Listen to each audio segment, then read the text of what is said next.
کے حکم سے وہاں سے ہجرت کر گئے۔ جب یہ انسیڈنٹ ہوا اس کے بعد جب ابراہیم علیہ السلام بچ گئے تو بہت سارے لوگوں نے اسلام قبول کر لیا، اور جو ابراہیم علیہ السلام بتاتے تھے اس دین پہ آ گئے، لوگوں نے بت پرستی چھوڑ دیا۔ لیکن بہت سارے لوگ جو اپنے ہٹ دھرمی پہ قائم رہتے ہیں، جن کے اندر ایگوئزم آ جاتا ہے، ایگوئسٹک ہو جاتے ہیں، وہ نہیں ہے۔ جیسے مان لیجیے یہی سیم سچویشن انڈیا کی کر لیں، مان لیجیے ایسا کوئی سین اگر پیش آ جاتا ہے تو کیا پورے انڈیا کے سارے نان مسلم اسلام قبول کر لیں گے؟ ہاں، جو دیکھیں گے بہت سارے لوگ اس بات کو سمجھیں گے، وہ اسلام قبول کر لیں گے، لیکن ایسا نہیں ہوگا کہ سارے کے سارے لوگ ہی اسلام قبول کر لیں۔ پھر اللہ کی طرف سے حکم ہوا، ابراہیم علیہ السلام نے اس جگہ کو چھوڑ دیا، اپنے پورے پریوار کے ساتھ اس جگہ سے انہوں نے ہجرت کر دیا۔ پھر وہ ہجرت کر کے گئے ایک ایریا جس کا رپورٹ ملتی ہے کہ اس جگہ کا نام تھا حران۔ پھر وہاں سے وہ فلسطین کی طرف گئے، پھر فلسطین میں بہت سوکھا پڑ گیا تو پھر وہ وہاں سے ایجپٹ میں گئے۔ پھر جب وہ ایجپٹ سے لوٹے، کیونکہ سارہ علیہ السلام سے ابراہیم علیہ السلام کو کوئی بیٹے نہیں تھے، اور ابراہیم علیہ السلام چاہتے تھے کہ ان کو کوئی اولاد ہو، لیکن سارہ علیہ السلام سے کوئی اولاد ہو نہیں رہی تھی۔ تو جو سارہ علیہ السلام کی جو سلیو تھیں ان سے ابراہیم علیہ السلام کی شادی ہو گئی۔ سارہ علیہ السلام نے ان کو ہدیہ کر دیا، جو ان کی سلیو تھیں ہاجر علیہ السلام، کہ آپ ان سے شادی کر لیجئے، جو اور آپ کی اولاد کی خواہش ہے اس کو پوری کر لیجئے۔ پھر ابراہیم علیہ السلام نے ہاجر علیہ السلام سے شادی کری، پھر ان کو پہلے بیٹے پیدا ہوئے اسماعیل علیہ السلام۔ لیکن اس کے بعد تھوڑی سی جیلسی ڈیولپ ہونے لگی سارہ علیہ السلام کے اندر ہاجر علیہ السلام کو لے کے، کیونکہ ان سے بیٹے پیدا ہو گئے تھے، اور پلس اللہ کا حکم ہو گیا یہ کہ اب آپ اپنی بیوی ہاجر علیہ السلام کو لے کے، اسماعیل علیہ السلام کو لے کے یہاں سے ہجرت کر جائیں، یہاں سے ہٹ جائیں اور چلے جائیں عرب دیش کے ملک میں۔ پھر وہ اپنی بیوی ہاجرہ علیہ السلام اور اسماعیل علیہ السلام کو مکہ کے ایریے میں لا کے انہوں نے چھوڑ دیا، اور وہاں سے چھوڑ کے جانے لگے۔ دیکھیے ابھی یہ مکہ بالکل بھی اسٹیبلش نہیں تھا، یہاں پہ کوئی بھی نہیں تھا، نہ انسان، نہ پیڑ، نہ پودے، نہ ندی۔ ایسی جگہ پہ کوئی انسان اپنی بیوی اور چھوٹے گود میں جو بچہ ہو اس کو چھوڑ سکتا ہے؟ امیجن کریے اس سچویشن کو، ایک ایسی ریگستانی علاقے میں جہاں پہ نہ کوئی انسان ہو، نہ کوئی پیڑ، نہ پودے، نہ پانی، صرف 2 دن کا کھانا ہو ان کے پاس، ان کو چھوڑ کے چلا جائے۔ یہ بھی اللہ کی طرف سے ایک آزمائش تھی ان کی۔ تو انہوں نے اپنی بیوی ہاجر علیہ السلام کو اور اسماعیل علیہ السلام کو اس وادی میں چھوڑا، یعنی مکہ میں چھوڑا، جو ابھی کا مکہ ہے۔ اس وقت وہاں پہ کچھ نہیں تھا۔ تو حاجر علیہ السلام نے پوچھا بھی کہ آپ ہم لوگوں کو یہاں پہ چھوڑ کے کہاں جا رہے ہیں؟ ابراہیم علیہ السلام نے کوئی جواب نہیں دیا۔ دوبارہ پھر حاجر علیہ السلام نے پوچھا کہ کیا اللہ کی طرف سے حکم ہے؟ انہوں نے کہا۔ تو پھر حاجر علیہ السلام ایک دم مطمئن ہو گئی کہ اگر اللہ کی طرف سے حکم ہے اللہ ہماری مدد کرے گا۔ پھر دھیرے دھیرے ان کا جو پروویژن تھا وہ ختم ہونے لگا۔ تو حاجر علیہ السلام پاس کے 2 چھوٹے پہاڑ تھے، صفا اور مروہ، وہاں پہ انہوں نے 7 چکر لگایا دیکھنے کے لیے کہ کوئی ملے، کوئی پانی دکھے، کہیں کوئی چیز دکھے۔ تو یہ 2 پہاڑ جو تھے انہی کا نام صفا اور مروہ ہے۔ اس کے بعد جب وہ واپس اسماعیل علیہ السلام کے پاس لوٹ کے آئیں تو دیکھا انہوں نے ایک جگہ سے پانی نکل رہا ہے، یہی آب زمزم کا پانی تھا۔ پھر دھیرے دھیرے وقت بیتا، وہاں سے کچھ قبیلے والے گزر رہے تھے جو جرہوم ٹرائب کے لوگ تھے، جرہوم قبیلے کے لوگ تھے۔ اب جو لوگوں کا وہاں سے گزرنا ہوتا ہوگا ان کو پتا تھا کہ یہاں پہ پانی جیسی کوئی چیز ہی نہیں ہے، لیکن انہوں نے دیکھا کہ پرندے ایک جگہ پہ اڑ رہے ہیں، تو کچھ لوگوں کو بھیجا جا کے دیکھو کہ وہاں پہ کیا ہے۔ تو جب لوگ وہاں پہ گئے تو پایا کہ پانی تھا وہاں پہ۔ تو یہ لوگ بھی وہاں پہ آئے اور انہوں نے حاجر علیہ السلام سے پرمیشن لیا وہاں پہ رکنے کے لیے۔ تو ظاہر سی بات ہے کہ وہاں پہ نہ کوئی انسان تھا نہ کوئی جانور تھا، تو حاجر علیہ السلام نے ان کو اجازت دے دی کہ ہاں آپ یہاں پہ رک سکتے ہیں۔ حاجر علیہ السلام نے لیکن ان سے یہ کہا کہ پانی پہ آپ کا کوئی قبضہ نہیں رہے گا، پانی پہ میرا قبضہ رہے گا۔ انہوں نے کہا ٹھیک ہے۔ پھر دھیرے دھیرے وہ لوگ وہاں پہ رہنے لگے، پھر انہوں نے اپنے پریوار والوں کو وہاں پہ بلا لیا۔ پھر انہی سے اسماعیل علیہ السلام نے عربی سیکھی، عربک لینگویج سیکھی۔ پھر اس کے ساتھ ساتھ اسماعیل علیہ السلام جیسے جیسے بڑے ہوئے انہی جرہوم ٹرائب کی ایک عورت سے ان کی شادی ہو گئی۔ پھر اس کے کچھ وقت کے بعد حاجرہ علیہ السلام کا انتقال ہو گیا۔ پھر ایک بار ابراہیم علیہ السلام آئے دیکھنے کے لیے اپنی بیوی بچوں کو، تو پایا کہ ان کی بیوی کا تو انتقال ہو گیا ہے لیکن بیٹے کی شادی ہو گئی ہے، وہ ایک جگہ پہ رہتے ہیں۔ ابراہیم علیہ السلام ان سے ملنے گئے تو اس وقت اسماعیل علیہ السلام اپنے گھر میں نہیں تھے۔ ان کی بیوی نکلی باہر، اور جب باہر نکلی تو انہوں نے پوچھا اسماعیل کے بارے میں اور کس طریقے سے سب کچھ چل رہا ہے۔ تو انہوں نے شکایت کرنا شروع کر دیا، ان کی بیوی نے اسماعیل علیہ السلام کی بہت پریشانی ہے کھانے پینے کو لے کے، اور تمام شکایتیں کرنا شروع کر دیا۔ تو ابراہیم علیہ السلام نے ان سے کہا کہ جب اسماعیل آئے تو ان کو میرا سلام کہنا، اور ان سے یہ کہنا کہ ان کو اپنے دہلیز بدلنے کی ضرورت ہے۔ پھر اس کے بعد جب اسماعیل علیہ السلام آئے ان کو یہ ساری باتیں بتائی ان کی بیوی نے کہ انہوں نے یہ بھی کہا ہے کہ آپ کو دہلیز بدلنے کی ضرورت ہے۔ تو اسماعیل علیہ السلام نے اپنی بیوی سے کہا کہ وہ میرے والد تھے اور ان کا کہنا ہے کہ میں آپ کو ڈیورس دے دوں، تو اب آپ چلی جائیے اپنے گھر۔ انہوں نے اپنی پہلی بیوی کو ڈیورس دے دیا۔ پھر اس کے بعد اسماعیل علیہ السلام نے دوسری شادی کری۔ اس کے بعد پھر ایک بار ابراہیم علیہ السلام آئے اپنے بیٹے سے ملنے، اور اس وقت بھی اسماعیل علیہ السلام اپنے گھر میں نہیں تھے، لیکن ان کی بیوی نکلی، ان کی بیوی سے ابراہیم علیہ السلام نے بات کری اور کہا کہ اسماعیل کو میرا سلام کہنا، اور پوچھا تھوڑا سا حالات کے بارے میں پوچھا ان سے، تو انہوں نے بہت شکر کیا اللہ کا کہ سب کچھ ہے، جو کچھ ہے اللہ کا بہت بہت شکر ہے۔ ابراہیم علیہ السلام نے پھر کہا کہ جب اسماعیل آ جائے تو ان سے یہ کہنا کہ اپنی اس دہلیز کو برقرار رکھنا، یہ کہہ کے وہ چلے گئے۔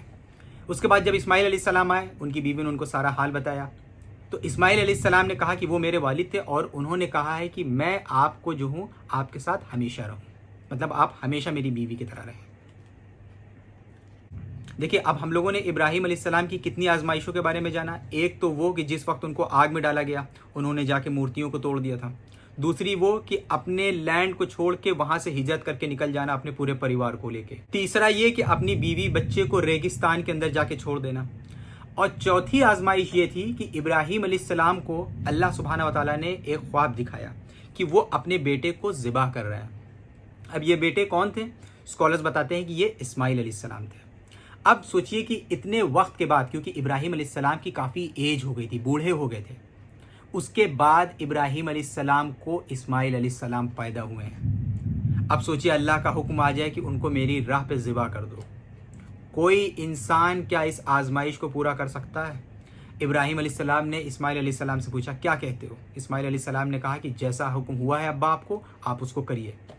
پورا ذبح کرنے کے لیے لے آئے اور چلا دی چھری۔ آپ سوچئے تو اللہ کی طرف سے حکم ہوا کہ ابراہیم تم نے آزمائش کو پورا کر دیا ہے، اور وہاں پہ اسکالرز لکھتے ہیں کہ وہ ہٹ کے ایک دمبا آ گیا تھا۔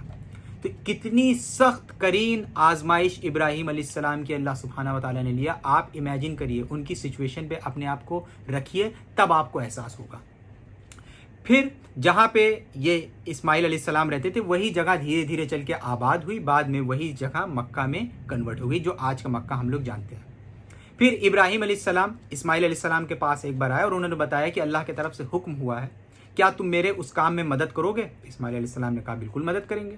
یہ حکم تھا اصل میں کعبہ کو بنانے کا۔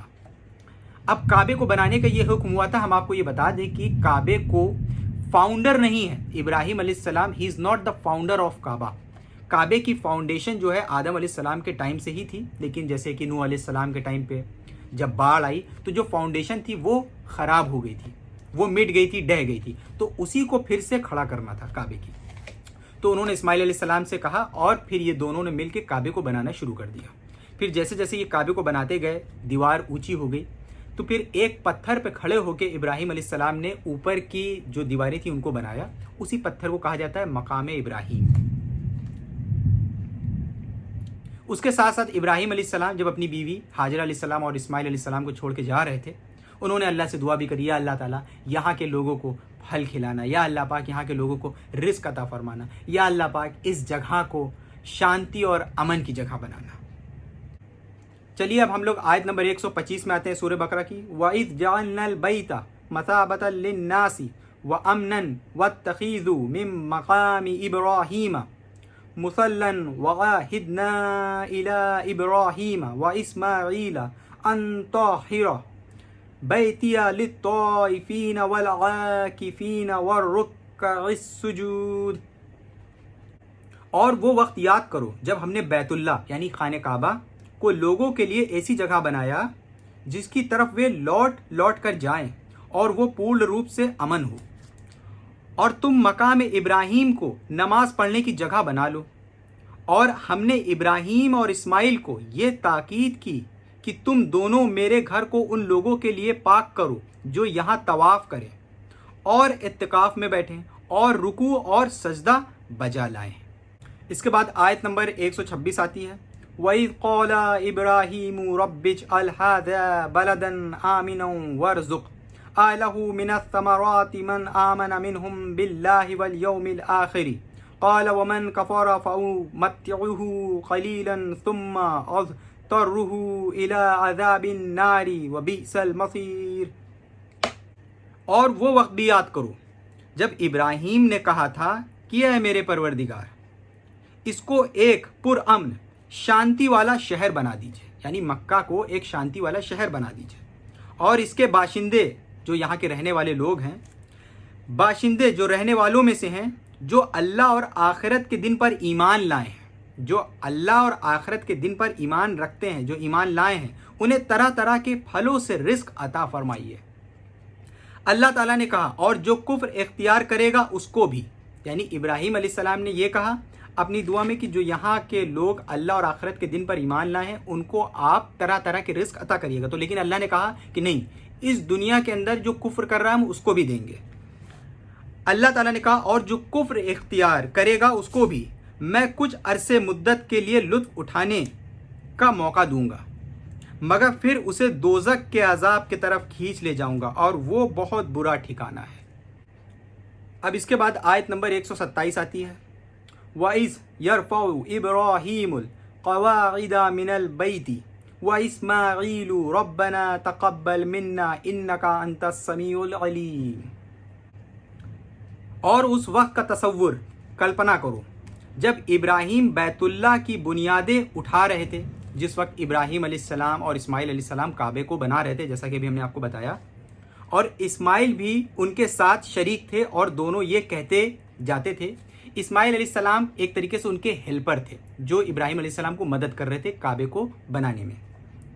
اے ہمارے پروردگار، یہ دعا کر رہے تھے، ہم سے یہ خدمت قبول فرما لے۔ اتنے بڑے نبی، دونوں لوگ نبی، باپ بیٹے دونوں نبی، اتنی بڑی بڑی آزمائشوں سے گزرنے کے بعد کتنا ایمان کا لیول دیکھیے، کتنے ہمبل اندر سے، کہ اس کے بعد اللہ کے گھر کو بنا رہے ہیں، کتنا نیک کام کر رہے ہیں اور اللہ سے دعا کر رہے ہیں یا اللہ پاک اس چھوٹی سی خدمت کو ہماری قبول کر لے۔ آپ سوچئے کہ انسان کئی بار کئی لوگوں کے ساتھ ایسا ہوتا ہے کہ عبادتیں کرتے ہیں، نیک کام کرتے ہیں، زکوٰۃ دیتے ہیں، خوب نفلیں پڑھتے ہیں، یہاں تک کہ تہجد کی نماز پڑھنے لگتے ہیں۔ آج کے وقت کے بارے میں بتا رہے ہیں، ان کے اندر غرور آ جاتا ہے، گھمنڈ آ جاتا ہے کہ ہم کتنے عبادت گزار ہیں۔ سوچئے ایک نبی جو ایسی آزمائشوں سے گزرے ہیں جو انسان تصور بھی نہیں کر سکتا، جیسے کہ ابھی ہم نے آپ کو بتایا، اس کے بعد بھی اللہ کا گھر بناتے وقت دعا کر رہے ہیں، اے ہمارے پروردگار، ہم سے یہ خدمت قبول فرما لے، بے شک تو اور صرف تو ہی ہر ایک کی سننے والا ہے، ہر ایک کو جاننے والا ہے۔ لیول آف ایمان دیکھیے، سبحان اللہ۔ آپ کو پتہ ہونا چاہیے کہ اس پورے دنیا میں جو سب سے اعلیٰ درجہ ہے نبیوں میں، وہ ہمارے نبی محمد صلی اللہ علیہ وسلم کا ہے۔ اس کے بعد اگر کسی نبی کا درجہ آتا ہے تو وہ ابراہیم علیہ السلام ہے۔ یاد رکھیے گا اس چیز کو، بہت بڑا درجہ ہے ابراہیم علیہ السلام کا، جن کو قرآن میں اللہ تعالیٰ نے خود کہا ہے کہ انہوں نے ہماری آزمائشوں کو پورا کیا، ان کو امام ڈکلیئر کیا، ان کو خلیل اللہ کا لقب دیا ہے۔ اللہ تعالیٰ فرماتے ہیں سورہ نساء سورہ نمبر 4 آیت نمبر 125 میں، خلیل اللہ مطلب انٹیمیٹ فرینڈ آف اللہ۔ جب انسان عبادت گزار ہوتا ہے اس کا لیول ایک کے بعد ایک اوپر ہوتا جاتا ہے، جیسے پہلے وہ مسلمان بنتا ہے، پھر اس کے قلب میں ایمان اترتا ہے، پھر وہ مومن ہوتا ہے، محسن ہوتا ہے، اولیاء اللہ میں اس کی گنتی ہوتی ہے، نبی ہوتا ہے، خلیل اللہ ہو جاتا ہے۔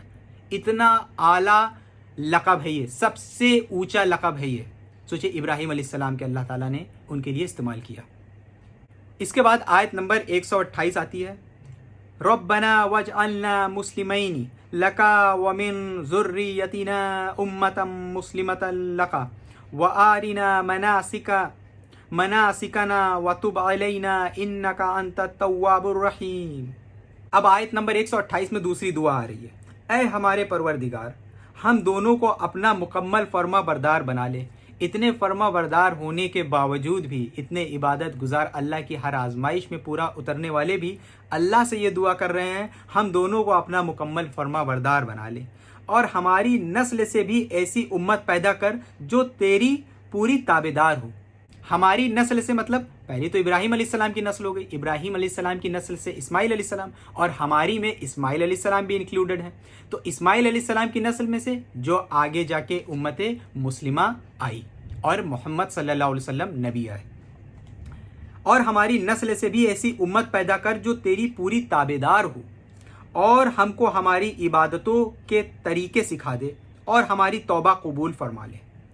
نبی اتنے بڑے عبادت گزار اتنی آزمائشوں سے گزرنے کے بعد بھی اللہ سے کہہ رہے ہماری توبہ کو قبول کر لے، بے شک تو اور صرف تو ہی معاف کر دینے کا عادی ہے اور بڑی رحمت کا مالک ہے۔ اب اس کے بعد آیت نمبر 129 آتی ہے، ربنا وابعث فیہم رسولا منہم یتلو علیہم آیاتک وَيُعَلِّمُهُمُ الْكِتَابَ وَالْحِكْمَةَ وَيُزَكِّهِمْ إِنَّكَ أَنْتَ الْعَزِيزُ الْحَكِيمُ۔ اب دیکھیے تیسری دعا آ رہی ہے جس کو بھی اللہ سبحانہ و تعالیٰ نے قبول کرا، اور ہمارے پروردگار ان میں ایک ایسا رسول بھی بھیجنا جو انہی میں سے ہو۔ عرب کو اللہ سبحانہ و تعالیٰ نے رسول بھیجا محمد صلی اللہ علیہ وسلم جو انہی میں سے تھے، جو ان کے سامنے تیری آیتوں کی تلاوت کرے، انہیں کتاب اور حکمت، سمجھ اور دانائی کی تعلیم دے، اور ان کو پاکیزہ ہر طرح کی گندگی سے پاک بنائے۔ بے شک تیری اور صرف تیری ذات وہ ہے جس کا اقتدار یعنی حکومت و اختیار بھی کامل ہے، جس کی حکمت بھی کامل ہے۔ اب اس کے بعد آیت نمبر 130 آتی ہے، وَمَن يَرْغَبُ عَن مِّلَّةِ إِبْرَاهِيمَ إِلَّا مَن سَفِيهَ نَفْسَهُ وَلَقَدِ اصْطَفَيْنَاهُ فِي الدُّنْيَا وَإِنَّهُ فِي الْآخِرَةِ لَمِنَ الصَّالِحِينَ۔ اور کون ہے جو ابراہیم کے طریقے سے پھرے اور منہ موڑے سوائے اس شخص کے جو خود اپنے آپ کو حماقت بے وقوفی میں مبتلا کر چکا ہو۔ حقیقت تو یہ ہے کہ ہم نے دنیا میں انہیں اپنے لیے چن لیا تھا، اور آخرت میں ان کا شمار نیک حضرات میں ہوگا۔ صدق اللہ العظیم، وآخر دعوانا الحمدللہ رب العالمین۔